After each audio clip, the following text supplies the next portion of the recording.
Alhamdulillah, segala puji dan puja kehadirat Allah. Nahmaduhu wa nasta'inuhu wa nastaghfiruh. Hanya kepadanya kita memuji, meminta pertolongan serta bertaubat dari dosa-dosa kita. Wa na'udzu billahi min syururi anfusina, dan hanya kepadanya pula kita meminta agar dijauhkan dari keburukan-keburukan diri kita. Wa min sayyiati a'malina, dan dari segala kesalahan dan dosa yang pernah kita lakukan. May yahdihillahu fala mudhillalah, barang siapa yang telah Allah berikan petunjuk maka tidak akan pernah sesat selamanya. Wa may yudlilhu fala hadiyalah, dan barang siapa yang telah Allah sesatkan maka tidak akan mendapatkan petunjuk selamanya. Asyhadu an la ilaha illallah wahdahu la syarikalah wa asyhadu anna Muhammadan abduhu wa rasuluh. Saya bersaksi tiada Tuhan yang berhak disembah kecuali Allah, dan Muhammad benar-benar hamba juga utusannya. Qala Allah Ta'ala, Allah mengingatkan dalam kitabnya, ya ayyuhalladzina amanu taqullaha haqqa tuqatih wa la tamutunna illa wa antum muslimun. Hai sekalian orang-orang beriman, bertakwalah kepada Allah, hanya patuh dan tunduklah kepada Allah, satu-satunya pencipta segala sesuatunya, dan jangan meninggal dunia kecuali dalam keadaan Islam. Di ayat yang lain Allah Subhanahu wa taala juga berfirman, ya ayuhan nasu taqu rabbakumul ladzi khalaqakum min nafsin wahidah wa khalaqa minha zawjaha wa batha minhuma rijalan katsiran wa nisaa wattaqullaha alladzi tasaaluna bihi wal arham innallaha kana 'alaikum raqiba. Hai sekalian manusia, sekali lagi bertakwalah, hanya patuh dan tunduklah kepada Allah yang telah menciptakan kalian dari jiwa yang satu, itu Adam alaihissalam, dan telah menciptakan dari jiwa yang satu istrinya Hawa alaihissalam, dan telah banyak memberikan keturunan laki-laki juga perempuan dari keduanya. Sekali lagi bertakwalah kepada Allah, hanya patuh dan tunduklah kepadanya, dan jagalah hubungan silaturahim. Sesungguhnya Allah senantiasa mengawasi kalian.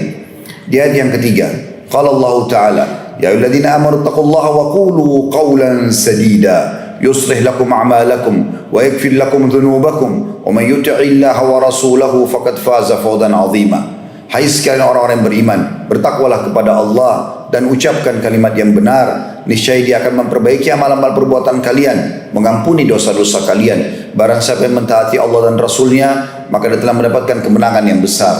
Amma fa inna asdaqal hadithi kitabullah. Kita tahu sebaik-baik rujukan umat Islam dalam segala ini kehidupan mereka, terutama dalam ibadah, adalah wahyu Al-Quran dan Sunnah. Wa khair hadyu hadyu Muhammadin sallallahu alaihi wasallam, dan sebaik-baik petunjuk setelah Al-Quran adalah petunjuk Nabi besar Muhammad sallallahu alaihi wasallam. Wa syarrul umuri muhdatsatuha, dan seburuk-buruk perbuatan yang bertolak belakang dengan keduanya, Al-Quran dan Sunnah, terutama dalam ibadah. Fa inna kulla muhdatsin bid'ah, semua yang dibuat-buat tidak punya rujukan wahyu dalam agama dikenal dengan perbuatan baru dalam agama. Wa inna dhalalin finnar, dan hal yang baru itu akan membawa pada kesesatan. Wa inna bid'atin dhalalah, semua yang baru akan membawa pada kesesatan. Wa inna dhalalin finnar, kesesatan akan membawa pelakunya ke dalam api neraka. Saudaraku seiman, khutbah Jumat kita kali ini berhubungan sekali dengan khutbah Jumat pada bulan yang lalu, dan ini episode yang keduanya, masalah raihlah pahala yang besar dari saudaramu. Di zaman sekarang kita sangat jauh dari hadis Nabi alaihissalatu wassalam berhubungan dengan masalah akhlak yang mulia. Banyak di antara kaum muslimin yang jauh sekali dari masalah ini, yang dia fikirkan hanya dirinya sendiri. Dia tidak pernah berfikir bagaimana bermuamalah dan bagaimana berakhlak yang baik dengan muslim yang lainnya, atau mungkin sama manusia, bahkan makhluk secara umum. Sementara Nabi SAW bersabda dalam hadis yang sahih, diriwayatkan dari Abu Darda radhiyallahu anhu, ma syai'un athqalu fi mizanil mu'mini yaumal qiyamah min khuluqin hasan. Tidak ada sesuatu yang paling berat di timbangan amal seorang mukmin pada hari kiamat dibandingkan akhlaknya yang baik. Wa innallaha la yubghidul fahishal badhi, dan Allah sangat murka terhadap orang yang suka berkata keji atau berkata sesuatu yang menyakitkan ataupun berkata kotor. Hadis ini teman-teman memberikan gambaran kepada kita tentang bagaimana seorang muslim harus selalu menyertakan ibadah dia kepada Allah Subhanahu wa taala dengan menjaga hubungan baik dengan manusia. Banyak orang seperti di zaman kita sekarang, misal terjadi banjir, terjadi gempa, terjadi musibah. Pada saat di kota dia, kecamatan dia, di komplek dia tidak terjadi sesuatu, maka dia mengatakan alhamdulillah, bersyukur kepada Allah karena dia tidak kena. Tetapi dia bersyukurnya bukan karena diikuti rasa kepedulian Yang misalnya dia syukur pada Allah dia selamat, tapi dia peduli dengan teman-teman yang lain, tidak. Dia bersyukur justru karena dia tidak dikena dengan itu. Dan akhirnya tidak ada kepedulian antara dia, rumahnya, dengan juga kantornya saja. Dan ini aneh sekali. Ini sangat jauh dari akhlak seorang muslim. Sebagaimana akan ada beberapa hadis yang akan kita sampaikan insya Allah sebentar lagi. Begitu juga dengan seseorang mendapatkan pekerjaan. Dia berpikir dia selamat, aman. Atau dia dapat bisnis, atau partner bisnis, atau proyek. Tapi dia tidak berpikir orang lain. Bahkan subhanallah yang muncul yang paling pertama adalah hasad. Bagaimana dia merasa tidak boleh ada yang menyainginya. Yang unik di sini teman-teman sekalian, saya temukan justru ada sebagian orang non muslim yang memakai sistem Islam ini. Di kota Makassar pada saat saya masih kecil dulu, sempat saya jalan sama ayah saya, kemudian diperlihatkanlah satu pasar yang sampai hari ini masih ada. Dari saya masih kecil, mungkin bahkan sebelum saya lahir. Dalam arti kata sudah lebih dari 40, 50, mungkin 60 tahun pasar itu. Di situ orang-orang non muslim yang punya rata-rata toko, dan tokonya toko emas. Dan itu banyak sekali. Saya sempat tanya kepada ayah saya, apa toko-toko ini laku? Karena satu sama yang lain bersebelahan. Kata ayah saya, iya, justru ini sistem yang dipakai oleh mereka. Mereka justru kalau buka satu usaha, mereka berharap ada orang yang buka usaha yang sama di sebelah dia. Karena nanti akan menarik pasar. Orang-orang akan datang di sana dan akan mau belanja di situ karena mereka tahu, oh kalau mau cari emas di sini saja banyak pilihannya. Dan itu seperti orang yang memiliki akhlak yang mulia karena ingin berbagi dengan orang lain. Kalau kita subhanallah di tengah-tengah kaum muslimin, kapan dia buka sebuah tempat, restoran kah, toko kah, atau apa saja, dia tidak ingin ada saudaranya ada di sebelahnya. Bahkan kalau ada, yang dicari aibnya. Dia tidak ingin ada saudaranya muslim yang kelihatan, yang menonjol. Dia berusaha mencari aibnya. Padahal dalam agama Islam termasuk akhlak yang mulia adalah menutupi aib seorang muslim. Bahkan kita harusnya membantu dia. Bahkan ada satu konsep yang sederhana teman-teman. Mau dibantu oleh Allah, bantu orang lain. Mau ditutupi aib anda, tutupi aib orang lain. Begitu konsep syar'inya. Tapi subhanallah poin ini sangat dilupakan oleh banyaknya kaum muslimin. Teman-teman sekalian, mari kita renungi bersama-sama hadis Nabi SAW yang mulia berhubungan dengan masalah ini. Hadis ini tentu hadis sahih diriwayatkan oleh Bukhari Muslim. Dalam sebuah hadis yang panjang Abu Hurairah meriwayatkan radhiyallahu anhu bahwasanya Nabi SAW bersabda, "Man naffasa an mu'minin kurbatan min kurabid dunya, naffasallahu anhu kurbatan min kuramin yaumil qiyamah." Barang siapa yang melapangkan satu kesusahan dunia yang ditimpa kepada seorang mukmin, maka Allah akan melapangkan darinya satu kesusahan di hari kiamat nanti. Teman-teman coba renungi potongan ini dulu. Pernahkah kita berpikir teman-teman kalau kita ini akan meninggal dan akan dibangkitkan pada hari kiamat? Setampan apapun wajah anda, ya, sehebat apapun anda menjaga kesehatan, titel bertumpuk-tumpuk, begitu juga dengan jabatan, kekayaan dan seterusnya. Satu waktu anda akan dibungkus dengan 2 lembar kain kafan, sebagaimana waktu kita lahir dibungkus dengan selembar selimut, dan kita akan dibawa dengan geranda yang ada di masjid. Selama ini kita cuma lihat saja, dan kita akan masuk ke liang lahat itu. Sehebat apapun itu. Bukankah ahli bela diri banyak seperti Bruce Lee mati juga? Bukankah banyak binaraguan sudah meninggal dunia? Bukankah banyak raja-raja dunia? Bukan cuma mereka, manusia biasa. Para nabi-nabi pun wafat. Kita pun akan seperti itu. Dan kita akan dibangkitkan pada hari kiamat. Yaumul qiyamah, dalam surah Al-Qiyamah juga Allah sebutkan. Kita juga mengatakan dalam surah Al-Fatihah, Maliki yaumiddin, tentang hari pembalasan, hari kiamat. Ini sebuah konsep dasar iman seorang muslim.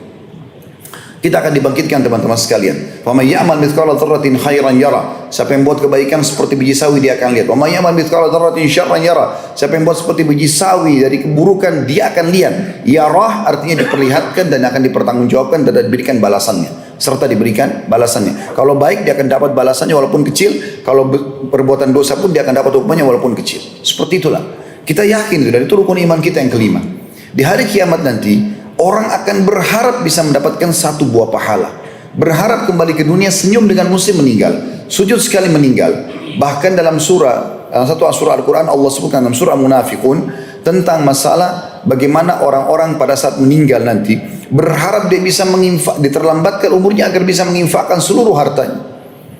Mereka berharap pada saat malaikat maut datang dikembalikan dulu, ditunda beberapa saat, berapa menit saja supaya mereka bisa sedekahkan semua hartanya untuk mendapatkan pahala yang besar pada hari kiamat. Salah satu yang mulia di sini adalah hadis ini, potongan pertama hadis yang merupakan bagian daripada akhlak setiap muslim yang menyelesaikan satu perkara muslim di dunia, apapun sifatnya itu, seringan apapun mungkin hanya sekedar dia tanya nomor telepon, mungkin hanya sekedar minta alamat, mungkin hanya sekedar minta nasihat, mungkin lalu kita berikan kepada dia, maka Allah akan menyelesaikan dia dari permasalahan yang akan dihadapi pada hari kiamat. Mungkin Anda butuh sebuah pahala, orang itu akan tolong nanti. Mungkin Anda butuh pengampunan dosa, Allah akan maafkan. Mungkin pahala Anda dengan dosa berimbang 100-100. Anda tidak bisa masuk ke dalam surga, lalu datanglah pertolongan karena pernah menolong seseorang itu. Potongan yang kedua hadisnya adalah berkatakan, "Waman yassara an mu'sirin yassarallahu alaihi fid dunya wal akhirah." Siapa yang memudahkan urusan seseorang muslim yang sedang kesusahan. Sebagian ulama di sini berbeda pendapat tentang masalah kesusahan. Ada yang mengatakan orang terlilit utang, ada yang mengatakan sedang sakit lalu diobati, ada yang mengatakan sedang sedih lalu digembirakan. Banyak masuk dalam masalah ini. Siapa yang, kata Nabi SAW, memudahkan urusan orang yang sedang kesulitan, Allah akan mudahkan semua urusannya di dunia dan di akhirat. Ini lebih lebar lagi manfaatnya. Yang ketiga, "Waman satara musliman satarahullahu fid dunya wal akhirah." Siapa yang menutupi aib seorang muslim, maka Allah akan tutupi aibnya di dunia dan di akhirat. Ini poin perlu digarisbawahi teman-teman sekalian. Orang di zaman kita sekarang dengan media yang luar biasa sibuk mencari aibnya orang. Bahkan subhanallah dari 100 kebaikan ada satu kekurangan, satu itu yang dicari. Mana kita dari akhlak Islam ini? Kenapa kita tidak lihat kebaikan dia? Di dalam Islam ada dua hal yang kita harus paham kalau ada gosip atau informasi yang tidak benar. Dalam Allah menyebutkan dalam Al-Quran, "A'udzubillahi minasyaitonir rajim. Ya ayyuhalladzina amanu in ja'akum fasiqun binaba'in fatabayyanu an tusibu qauman bijahala fatusbihu ala ma fa'altum nadimin." Ini Al-Quran 1400 tahun turun. Allah SWT mengatakan, "Hai orang beriman, kalau datang kepadamu informasi gosip, belum kau tahu benar atau tidak, belum kau punya bukti-buktinya, tabayyan." Harus cross check dulu. Itu pun cross check ulama kasih syarat, kalau ada hubungannya sama kita. Kalau nggak ada hubungannya sama kita, nggak usah cross check. Sibuk cross check dengan masalah ini. Saya mau tahu, saya mau tabayun. Tabayun apa? Urusannya sama kamu apa? Ada urusannya nggak? Kalau nggak ada, untuk apa buat masalah ini? Apalagi kalau tidak tabayun, tidak cross check, kemudian menyebarkan ke sana sini. Ini bahaya sekali. Apa sudah cukup pahala kita siapkan untuk diampanin oleh teman kita itu pada hari kiamat? Ini bahaya sekali. Setelah itu, yang pertama cross check, yang kedua, kalaupun sudah kita cross check, kita sudah jelas dia salah pun, tugas kita nasihati dan menutupi. Itu yang Nabi sebutkan dalam hadis ini. Siapa yang tutupi aib seorang muslim, sudah nasihatin, kamu nggak sholat loh, kamu harus sholat begini-begini. Selesai. Jangan lagi kok lemparin ke teman-teman kantor, itu orang sudah saya nasihatin loh sholat. Ya.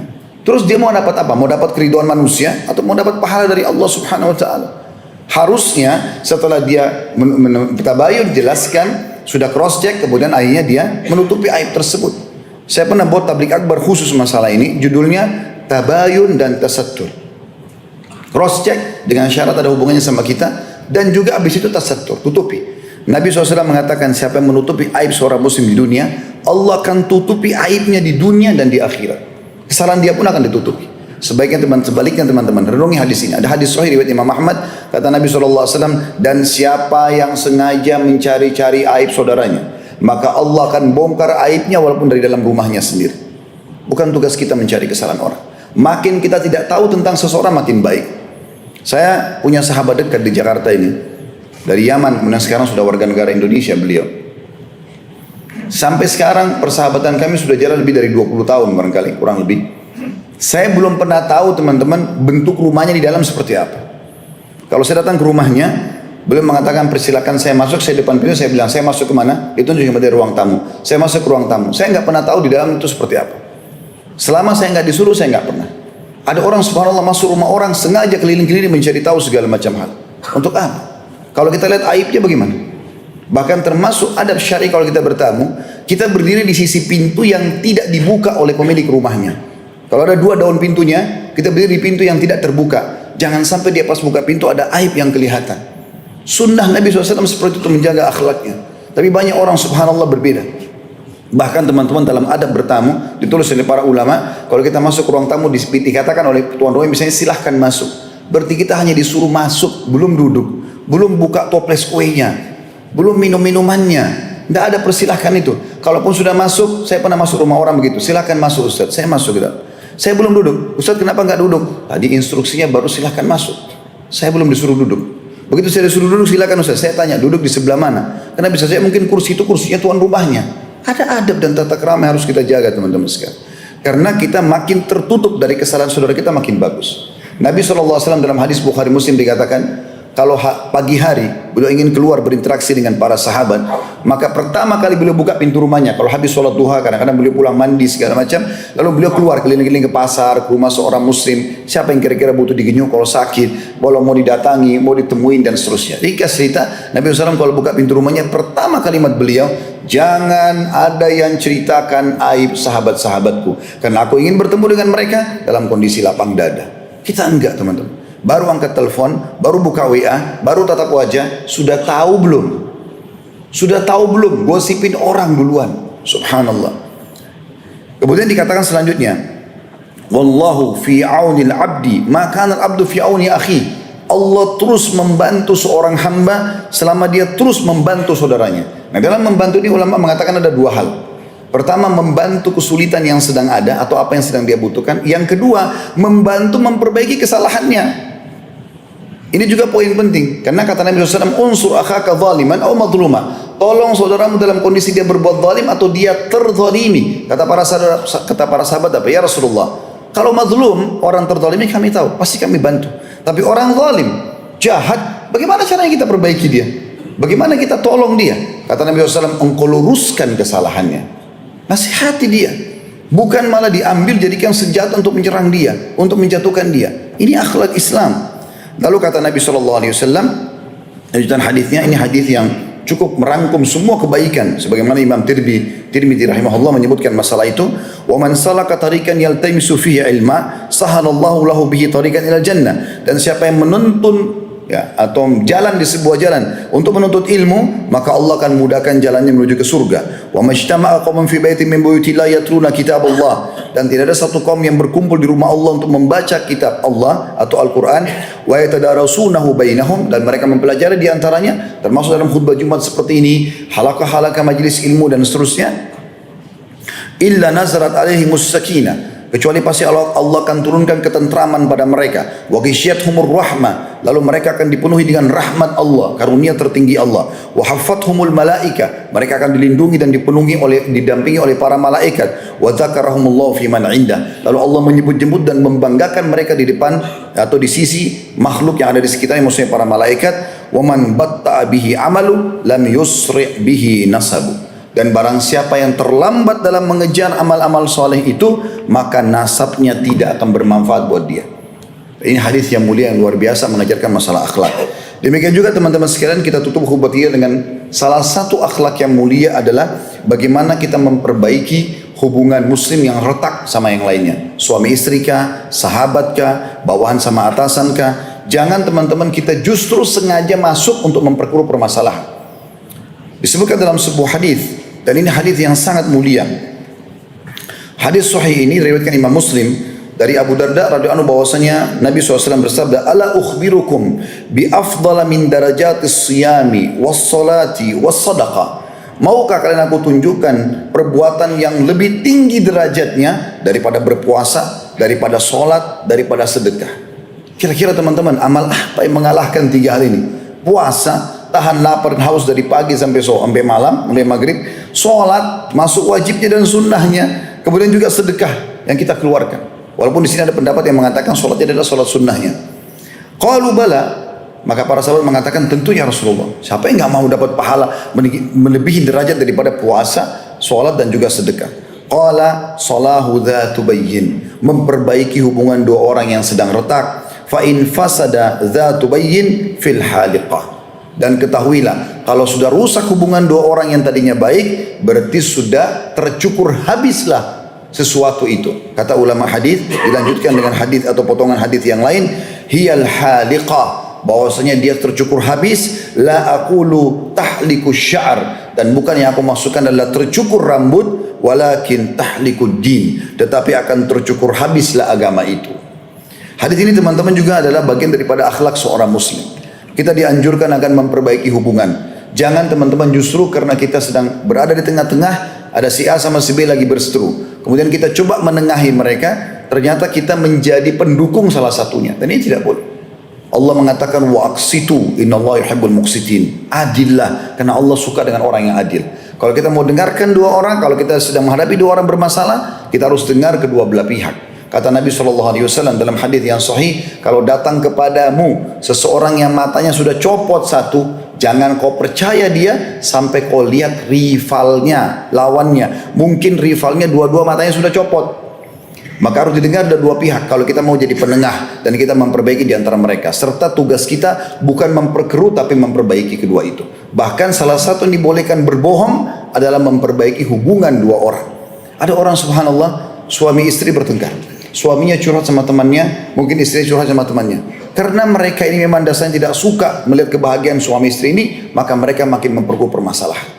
Dan ini juga saya sarankan teman-teman sekalian, kalau ada permasalahan, maka kita lakukan cuma dua hal. Konsultasi ini pada ahlinya. Kalau ada masalah apa-apa, masalah agama sama ustadz atau kiai, ya berhubungan dengan masalah itu ulama. Kalau berhubungan dengan penyakit, dokter. Yang kedua teman-teman, kalau curhat, menuangkan semuanya keluh kesah, itu hanya kepada Allah. Nggak boleh pada manusia.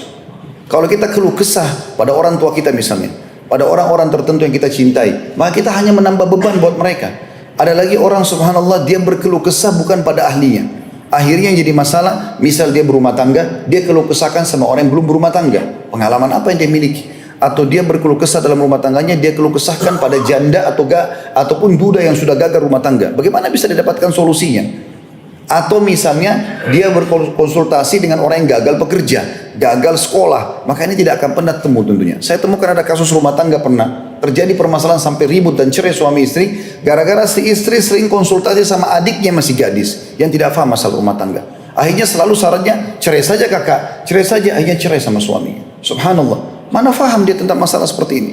Maka ini teman-teman harus digarisbawahi. Kita justru harus memperbaiki keadaan. Di dalam sebuah riwayat yang lain dikatakan, siapa yang memisahkan antara suami istri, sengaja memperkeruh permasalahan, atau seseorang dengan bawahannya, misal pemilik perusahaan dengan stafnya, atau majikan sama pembantu rumah tangganya misalnya, atau sama supirnya, maka Allah juga akan pisahkan dia dengan orang yang dicintai pada hari kiamat. Ada orang hasad, masuk ke rumah orang, dia rumahnya bersih. Lalu kemudian tahu dia kalau pembantunya bagus. Begitu tuan rumahnya masuk, diajak bicara pembantunya. Kamu digaji berapa? 2 juta. Pindah sama saya 3 juta. Dirusak hubungan orang. Bukannya dia melakukan hal yang lebih baik. Apa itu lebih baik teman-teman sekalian? Kita mohon kepada Allah diberikan orang yang lebih baik daripada pembantu dia. Itu yang benar. Hati kita nggak boleh hasad. Kata Nabi SAW, kalau orang hasad, iri dan dengki, sungguhnya hati-hatilah kalian dengan hasad, karena dia akan membakar pahala sebagaimana api membakar kayu bakar. Jadi bertakwalah kepada Allah teman-teman sekalian agar menjaga akhlak-akhlak yang mulia ini. Dan di saat sekarang negara kita lagi ditimpa, terutama ibu kota, dengan cobaan-cobaan, maka kita kembali kepada Allah Subhanahu Wa Taala. Kita jadikan ini kesempatan, momentum justru untuk meraih pahala-pahala yang besar. Dan ingat, jangan pernah balas keburukan dengan keburukan. Kalau orang pernah menggibah anda, memfitnah anda, maka jangan balas dengan hal yang sama. Karena kalau kita balas dengan hal yang sama, maka dia akan dihukum, kita pun akan dihukum. Renungi hadis ini sebagai penutup. Kata Nabi SAW, kalau dua orang sedang berseteru, maka mereka akan bertemu pada hari kiamat. Siapa yang melakukan perbuatan kejahatan, maka akan diambil dari dia pahalanya, diberikan kepada orang yang terzalimi. Kecuali satu keadaan, orang yang terzalimi ini membalas kejahatan orang yang sudah berbuat jahat. Jadi misalnya kita digosipin nih, kita digibah, kita balas dengan gibah. Kalau kita sudah balas dengan gibah, kata Nabi SAW, kecuali dia balas. Kalau dia balas, Allah akan niat nilai balasan dia. Kalau nilai balasan dia setara dengan orang yang berbuat kejahatan pada dia, maka impas. Tidak ada lagi tuntutan pada hari kiamat. Karena ini sudah menggibah dia, memfitnah dia, nilainya 100 misalnya. Dibalas dengan 100 juga. Maka otomatis tidak ada lagi apa-apa hari kiamat. Tidak dapat pahala, nggak dapat apa. Kalau dia membalas lebih sederhana daripada perbuatan jahat orang yang menzaliminya, maka selisihnya akan dikasih ke dia. Misal kadar kejahatannya orang yang gosipin atau fitnah dia 100, dia cuma balas dengan 50, dia akan dapat selisih 50 itu. Tapi sebaliknya, kalau balasan dia melebihi dari kejahatan orang yang berbuat jahat sama dia, misal dia digosipin, balasannya dia membunuh lebih besar, maka pahala dia akan diberikan kepada orang yang menzaliminya. Allah Maha Adil. Maka hati-hatilah. Allah pasti juga akan menguji kita teman-teman.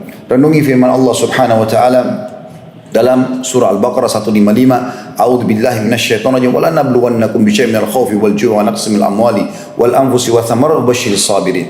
Kami pasti akan menguji kalian dengan sedikit rasa lapar, rasa takut, kekurangan hasil panen. Kata ulama tafsir masuk semua maknanya ini. Apapun yang membuat kita khawatir, Allah akan uji. Bukan cuma Anda, kita semua akan diuji oleh Allah SWT. Kita semua akan ada saja orang yang gosipin, ada saja orang yang fitnah. Kita semua akan mengalami flu, demam, rematik, segala macam hal. Kita akan alami semua. Tapi Allah mengatakan, sampaikan berita gembira kepada orang-orang yang sabar. Maka kita harus bersabar melalui itu. Dan ini kita tahu ada penilaiannya sendiri. Ada juga hadis yang mulia, saya teringat ini. Kata Nabi SAW, andai saja orang melihat, orang-orang yang melihat pahala yang didapatkan dari orang yang dicoba di dunia, karena besarnya pahala hari kiamat, mereka berharap kembali ke dunia untuk digunting-gunting kulitnya, supaya mereka bersabar pada saat itu lalu mendapatkan pahala. Allahu a'lam. Aku qauli hadza, saya sudah mengucapkan perkataan saya ini, wa astaghfirullah li wa lakum, dan saya beristighfar untuk diri saya dan juga jemaah sekalian, fastaghfiruhu innahu huwal ghafurur rahim. Beristighfarlah karena Dia Maha menerima taubat hambanya dan Maha pengasih. Alhamdulillah, wassalatu wassalamu ala rasulillah. Segala puji dan puja kehadirat Allah subhanahu wa ta'ala, juga salawat dan taslim kepada Nabi besar Muhammad sallallahu alaihi wasallam. Sebelum baca doa teman-teman sekalian, saya mengingatkan diri saya dan juga jemaah sekalian, waktu kita terbatas. Ingat, semua orang akan meninggal dunia, maka isilah dengan hal yang bermanfaat. Kalau kita diberikan nikmat, bersyukur. Kalau kita diberikan cobaan, bersabarlah. Kata Nabi SAW, ajaban di amri mu'min, sungguh mengagumkan perkara orang beriman. Inna asabau darra sabar, inna asabau sarra syakar. Kalau diberikan nikmat, dia bersyukur. Wa inna asabau darra sabar. Kalau diberikan cobaan, dia bersabar. Wala yakunu dhalika illa li mu'min. Dan itu tidak dimiliki kecuali orang-orang yang beriman. Mari kita hadirkan hadiran fikiran kita untuk berdoa kepada Allah Subhanahu wa taala, karena hari Jumat ada waktu mustajab. Dua buah hadis yang mulia. Yang pertama kata Nabi SAW, tidak ada seorang muslim yang berdoa di hari Jumat kecuali diijabah oleh Allah. Dan kejarlah itu pada saat khutbah kedua dari khatib atau imam sampai diiqamahkan sholat. Makanya semua khatib pasti berdoa di waktu mulia ini. Yang kedua adalah hadis An-Nasai. Tadi itu riwayat Muslim yang pertama. Riwayat Nasai kata Nabi SAW, Jumat itu ada 12 waktu dari subuh sampai maghrib. Tidak ada seorang muslim yang berdoa kecuali diijabah oleh Allah. Dan kejarlah selepas asar sampai terbenam matahari.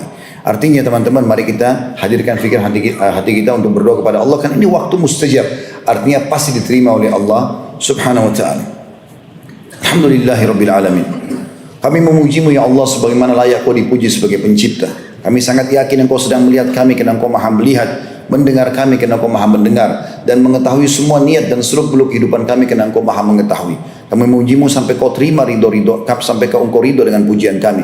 Dan kami mengucapkan salam hormat kami kepada Nabi Muhammad sallallahu alaihi wasallam sebagaimana Engkau telah mengucapkan salam bersama dengan malaikatmu kepadanya. Ya Allah, kami tidak berkumpul di tempat ini kecuali untuk mengerjakan satu perintahmu, yaitu kewajiban sholat Jumat. Maka terimalah amal ini dengan pahala yang sempurna, serta terimalah seluruh amalan yang pernah kami kerjakan, sunnah ataupun wajib. Kami ikhlas ataupun kurang ikhlas, dengan kemahamurahan-Mu berikanlah kami pahala yang sempurna. Ya Allah, semua amal-amal yang akan kami kerjakan juga sampai menjelang adzan nanti, terimalah dengan pahala yang sempurna, serta seluruh dosa-dosa kami, dosa kedua orang tua kami, seluruh kerabat kami, bahkan muslimin dan muslimat, mukminin dan mukminat yang hidup dan juga sudah meninggal, maafkanlah ya Allah. Sesungguhnya Kau Maha Pemaaf. Ya Allah, negeri kami sedang ditimpa cobaan, maka Engkau Maha tahu tentang masalah sebab ini. Angkatlah seluruh sebab-sebab ini ya Allah, dan jadikan ini sebagai bahan muhasabah untuk kami, serta jadikan ini ya Allah peringatan yang baik bagi orang-orang yang telah melanggar, serta tambahan pahala buat kami semuanya. Ya Allah, angkatlah permasalahan ini, pecahkanlah sebuah permasalahan negara ini, lunasilah utang-utangnya, dan angkatlah semua permasalahannya. Siapapun yang menginginkan keburukan bagi negara kami, bagi kami, dan bagi Islam, maka kembalikan budaya mereka kepada diri mereka sendiri. Ya Allah, tolonglah saudara kami di Palestina, di Syria, di Yaman, di Irak, di Myanmar, di Ahsa, di Uighur atau di Cina, dan dimanapun yang sedang tertindas. Ikhlaskan niat mereka, terima para syuhada mereka, mulakan Islam di tangan mereka dan tangan kami semua, dan ikut sertakan kami bersama mereka di pahala, baik dengan doa, dengan harta, juga dengan jiwa kami. Dan ya Allah, berikanlah kami semua kebaikan dunia, semua kebaikan akhirat, dan jauhkanlah kami dari siksa api neraka. Rabbana atina fid dunya hasanah wa fil akhirati hasanah wa qina adzabannar wa adkhilnal jannata ma'al abrar. Ya azza wa jalla, sallallahu nabiyana Muhammadin walhamdulillahi rabbil alamin. Inna Allah ya'muru bil adli wal ihsan. Allah selalu berpesan dan menyuruh kita berbuat kebaikan dan keadilan. Wa yanha 'anil fahsya'i wal munkari wal baghi. Dan Allah larang sekali perbuatan keji, perbuatan munkar dan perbuatan maksiat. Ya'idzukum la'allakum tadhakkarun. Itu peringatan dari Allah, maka jadikan sebagai prinsip hidup kalian. Fadhkurullahal adzim yadhkurkum. Ingat, patuh dan tunduklah kepada Allah, Allah akan ingat kepada kalian. Washkuruhu 'ala ni'ami yazidkum. Syukuri nikmat dia pasti akan tambah. Wa la dzikrullahi akbar. Dengan Allah adalah amal yang paling besar. Wa aqimis shalah, dan dirikanlah salat.